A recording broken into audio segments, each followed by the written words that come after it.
Selamat hari Sabat bagi Bapak, Ibu, Saudara yang dikasihi oleh Tuhan.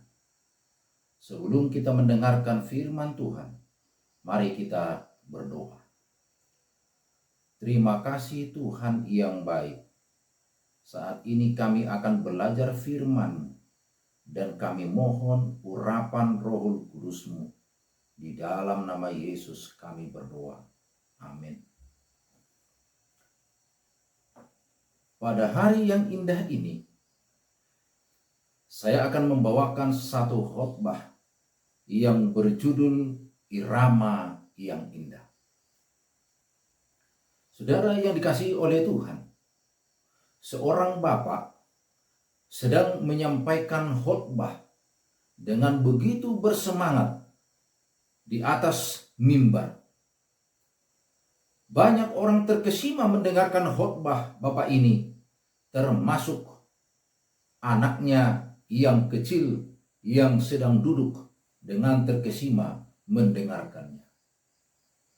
Di mana bapak ini menyampaikan satu pekabaran bagaimana kita harus peduli kepada orang lain, membagikan apa yang kita miliki kepada orang lain. Setelah selesai, anak yang kecil ini segera pulang ke rumah, dan tempat yang dia masuki untuk pertama sekalinya adalah kamar daripada ayahnya.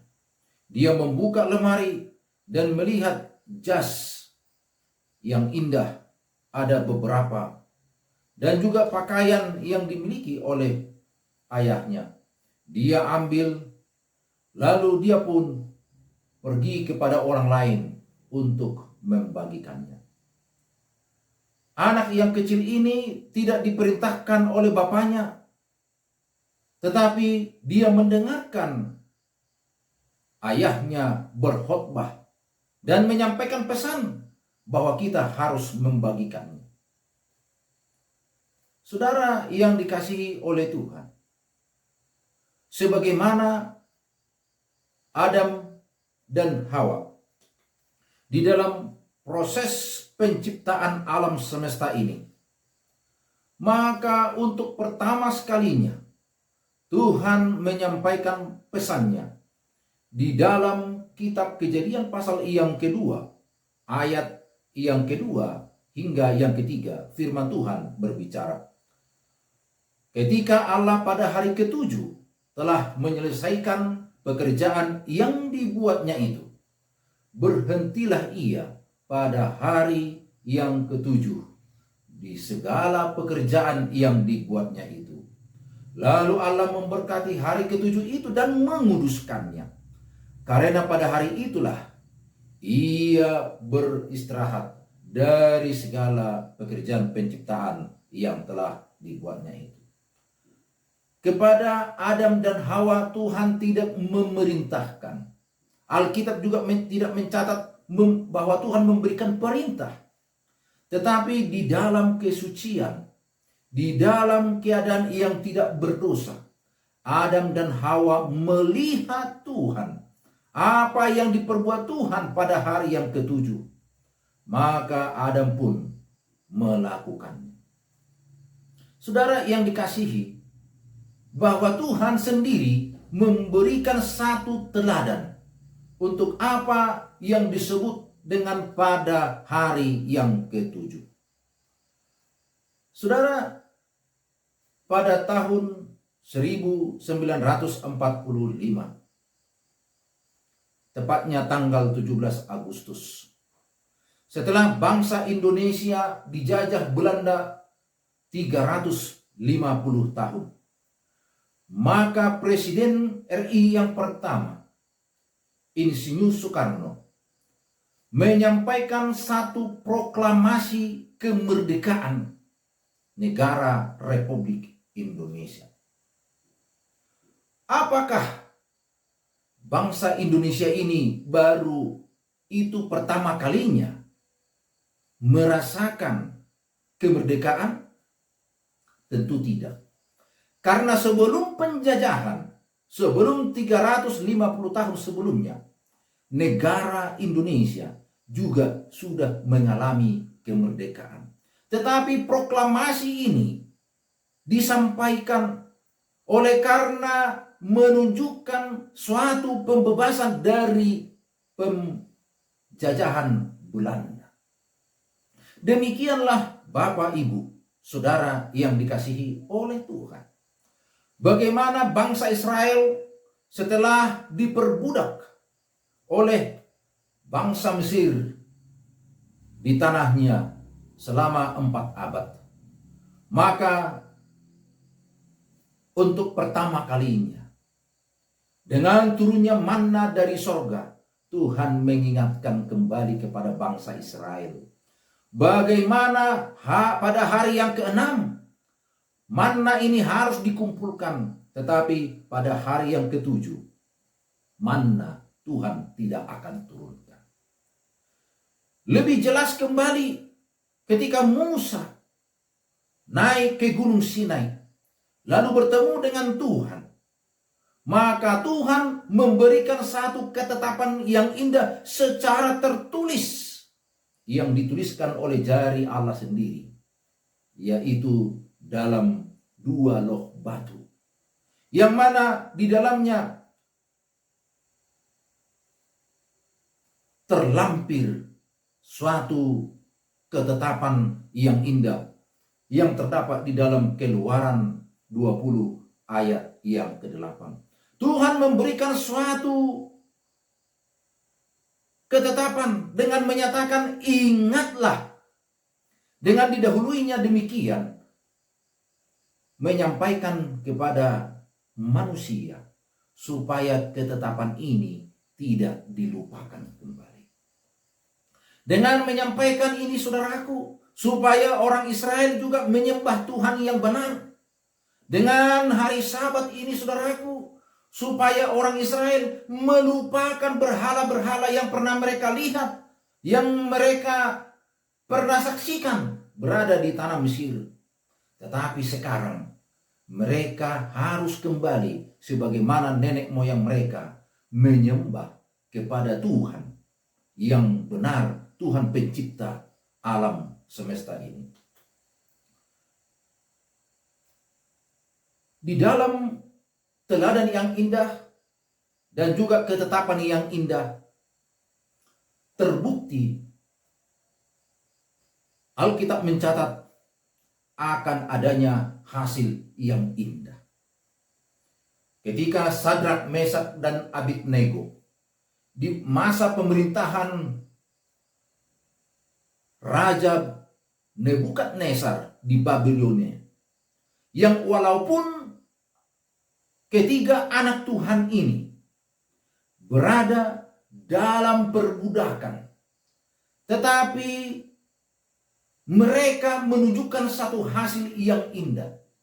Tatkala Raja Nebukadnezar membuat satu patung dan memberikan suatu perintah, bila mana satu irama dilantunkan, maka semuanya para pembesar yang ada di Babilonia harus sujud menyembah kepada patung itu.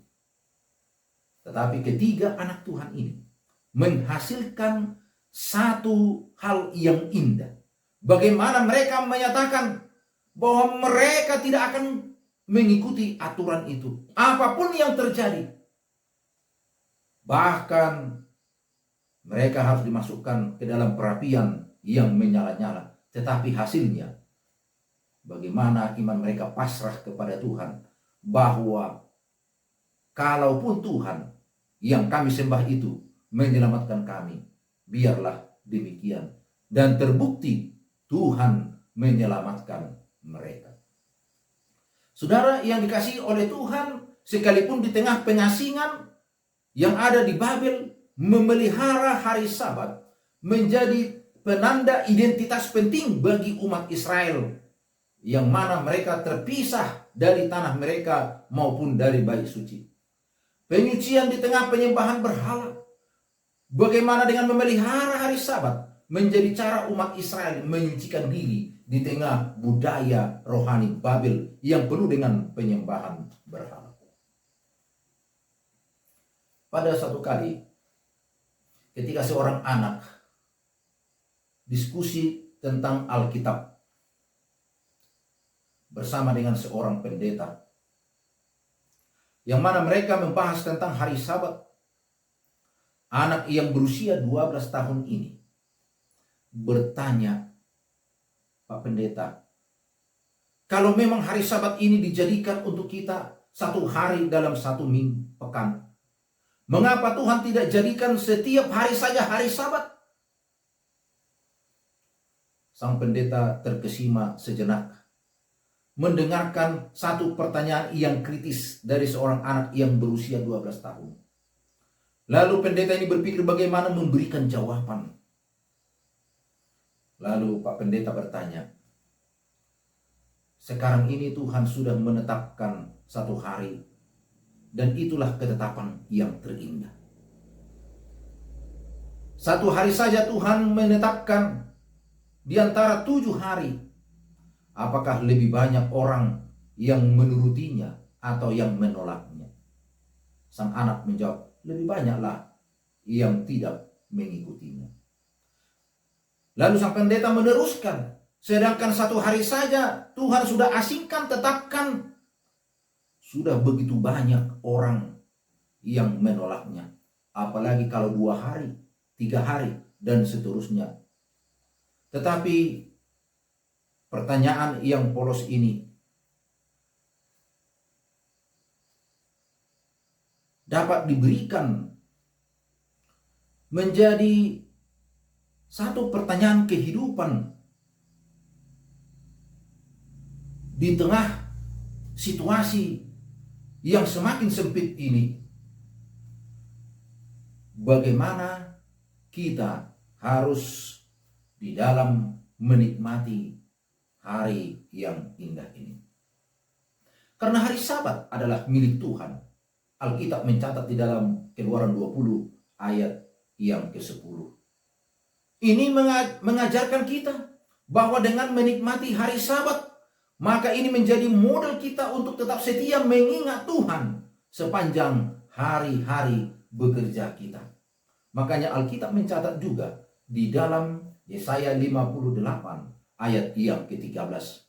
"Apabila engkau menyebut hari Sabat adalah hari kenikmatan dan hari kudus Tuhan, hari yang mulia."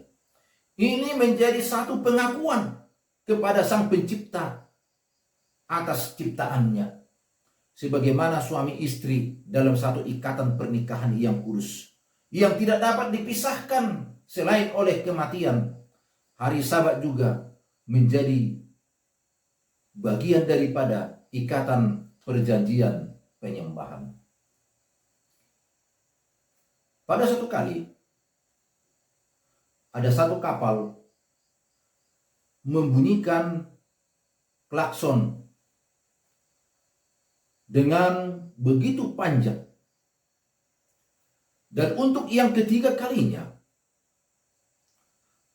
kapal ini membunyikan klakson dengan begitu panjang.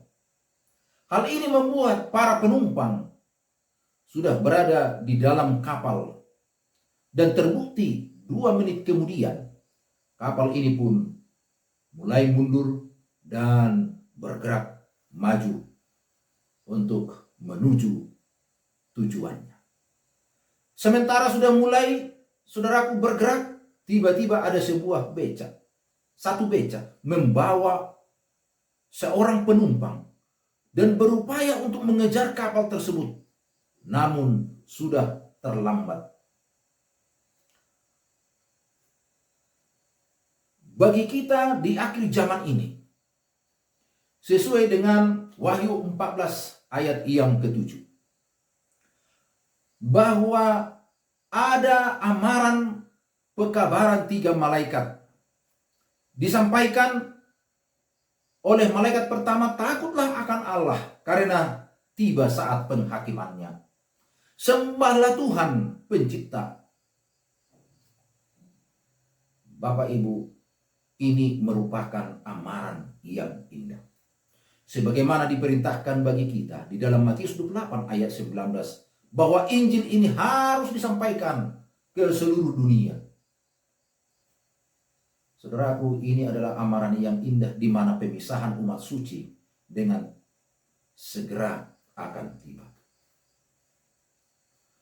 Saya membaca satu kutipan ya, yang dimuat di dalam pastordepan.com, yang mana kutipan ini adalah dari Persatuan Lembaga Alkitab Perjanjian Baru yang memuat demikian. Ibadah sejati dalam Alkitab dikaitkan dengan hari yang benar untuk beribadah. Panggilan untuk menyembah Tuhan, pencipta langit dan bumi, laut dan mata air, mencerminkan hukum keempat dari 10 perintah. Kemudian bahwa pernyataan dari Wahyu 14 ayat 7 adalah kutipan langsung dari Keluaran 20 ayat yang ke-11, menegaskan hubungan antara penyembahan kepada Sang Pencipta oleh manusia di hari Sabat. 6 hari penciptaan, Tuhan menciptakan alam semesta ini dengan begitu luar biasa dan baik. Tetapi hari ke-7 adalah satu-satunya hari yang secara khusus dikuduskan oleh Tuhan. Adakah hari lain yang demikian memiliki sifat yang begitu luar biasa dikuduskan sebagaimana hari kelahiran Yesus di Bethlehem, hari kenaikan Yesus ke sorga, hari kedatangannya yang kedua kali? Alkitab tidak menyebutkan sebagai hari yang suci. Panggilan untuk menyembah Tuhan sebagai pencipta diberikan dalam konteks pemeliharaan hari Sabat. Ini adalah pengakuan akan otoritas Tuhan sebagai pencipta dan pemelihara kehidupan. Tidak ada hari lain dalam sejarah yang dituliskan oleh Alkitab yang memiliki sifat yang kekal sehingga mendapat penekanan dan pengudusan sebagaimana hari yang ke-7. Saudara, adakah dampak bila mana menolak akan hari Sabat ini? Satu keluarga bersedih oleh karena saudara mereka laki-laki meninggal dunia. Tibalah harinya untuk dimakamkan. Keluarga ini belum dapat mengungkapkan, mengekspresikan kesedihan mereka oleh karena ternyata saudara mereka ini sudah berbeda keyakinan. Sehingga mereka menyimpulkan, besoklah kita datang di pemakamannya. Saudaraku, ketika sudah tiba di tempat di mana dia dimakamkan, mereka mencari ke sana kemari, tetapi tidak menemukan sesuai dengan nama yang mereka ketahui, yaitu Henry. Lalu mereka bertanya kepada seseorang yang ada di sana, di manakah orang yang dimakamkan kemarin? Oh, di sana. Setelah keluarga ini berada di lokasi, di tanah di mana dia dimakamkan, maka mereka ada yang tertawa, ada yang menangis, ada yang sedih. Oleh karena apa? Mereka tidak menemukan nama di sana Henry, tetapi sudah menjadi Abdul Hakim. Ternyata setelah berpindah keyakinan, maka dia juga mengubah nama yang diketahui oleh saudaranya semenjak lahir. Saudara yang dikasihi oleh Tuhan, hari Sabat yang sudah diberikan oleh Tuhan di dalam satu irama yang indah, maka bila mana ada yang menggantikannya dengan yang lain, maka akan memiliki satu kehidupan yang mondar-mandir, tidak tentu arah. Ibadah yang tidak seirama, artinya akan menghasilkan Tuhan yang salah. Kemudian akan menerima penghukuman sebagaimana Babel. Lalu akan menerima tanda binatang, lambang Babel modern. Gereja Masih Advent hari ke-7 mengalami satu penderitaan semenjak tahun 1930-an. Yang mana jemaat mengadakan ibadah secara rahasia. Orang percaya berkumpul dalam satu kelompok kecil. Mereka juga tidak memiliki pendeta yang cukup. Dan baptisan juga di negara ini sangat kecil sekali. Oleh karena apa? Penduduknya juga 97% adalah Muslim. Tetapi pada tahun 2024 diceritakan bahwa ada seorang anak yang ketika dia berusia 5 tahun, dia diajak oleh ayah dan ibunya untuk pergi ke gereja pada hari Sabat. Tetapi oleh karena ayah dan ibunya sudah bercerai, sehingga anak ini yang bernama Artyom harus tinggal bersama dengan ibunya. Dia mengalami tekanan ketika dia pergi untuk beribadah hari Sabat. Ayah tirinya juga tidak mengizinkannya. Bahkan ibunya sendiri memiliki satu pandangan untuk memarahi anaknya agar tidak pergi ke gereja. Karena gereja Advent itu adalah gereja yang memisahkan diri dari kekristenan. Sehingga di usia yang ke-17 tahun, Artyom kembali datang ke gereja. Oleh karena ayahnya menyatakan, kamu sudah dewasa dan sudah dapat dibaptis. Sehingga di dalam kurun waktu 2 tahun, dia belajar Alkitab dan menyerahkan hidupnya untuk dibaptiskan.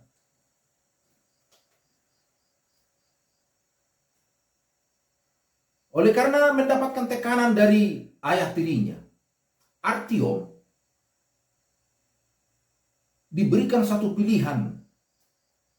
Apakah engkau harus pergi ke gereja atau kamu harus membawa barang-barangmu pergi dari sini? Dengan keputusan yang bulat, Artyom pergi ke gereja sambil membawa barang-barangnya dari rumahnya. Keputusan yang berat. Tetapi sementara dia pergi ke rumah ayah dan neneknya berada, dia tetap bersukacita dan di sanalah dia menikmati berdoa, membaca Alkitab berjam-jam dan pergi ke gereja bersama dengan ayah dan neneknya.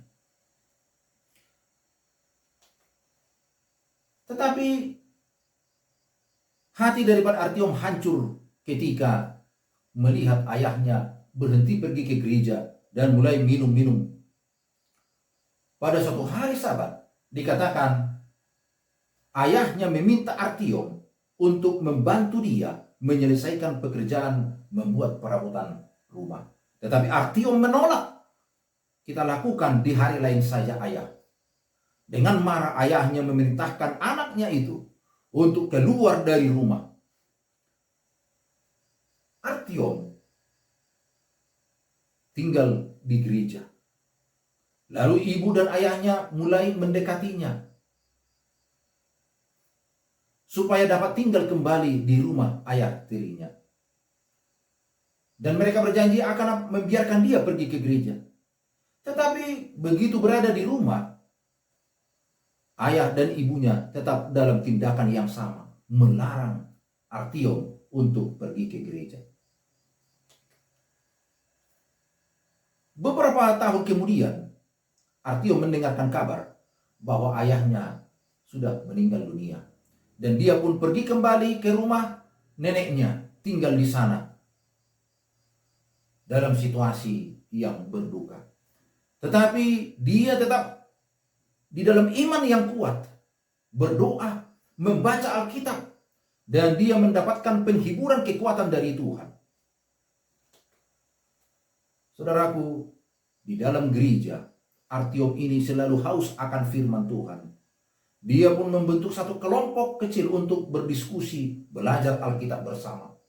Dan di dalam pembelajaran ini, di dalam kelompok ini, Artiom dan temannya berdoa supaya mereka semakin memahami firman Tuhan. Dan supaya Artiom juga boleh menjadi perintis sebagai misionaris. Ketika dia datang ke rumah pendeta, belum dia sempat mengutarakan apa yang dia doakan selama berbulan-bulan, Bapak Pendeta sudah memberikan jawaban yang mana saat itu usianya sudah 22 tahun. Dan Artiom menjadi perintis misi global yang ada di Uzbekistan. Ini membuat satu kejutan bagi Artiom. Bagaimana sebelum dia memberikan pertanyaan, mengutarakan apa yang dia doakan, tetapi Tuhan sudah bekerja mendahuluinya.